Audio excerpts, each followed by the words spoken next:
Developing tonight, are Jeff Sessions' days as Attorney General numbered? The president not happy with Sessions, not shy about saying so either, as White House aides put together a list of who could replace Sessions at the Justice Department. Mr. President, should Jeff Sessions resign?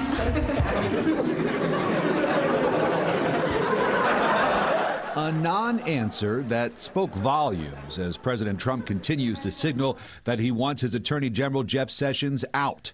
Here was the president at a Boy Scout event Monday night.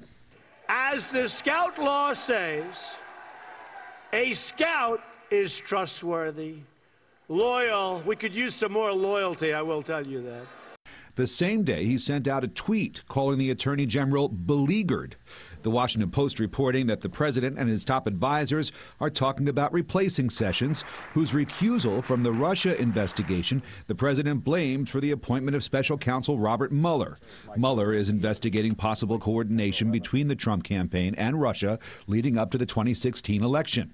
Mr. Kushner, how was your meeting? Monday, top Trump advisor and son-in-law Jared Kushner testified in front of Senate staff investigating Russia and Trump. Afterwards, he spoke publicly. Let me be very clear. I did not collude with Russia, nor do I know of anyone else in the campaign who did so.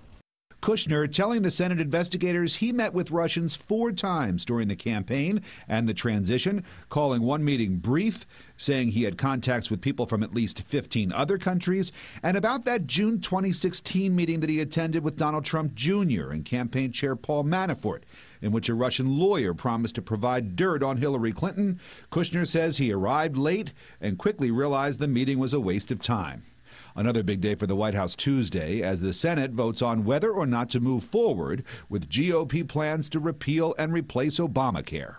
Any senator who votes against starting debate is telling America that you are fine with the Obamacare nightmare. And that health care vote so important that John McCain is interrupting his treatment for brain cancer to fly back to Washington for it. Only 2 GOP no votes will be enough to sink the bill.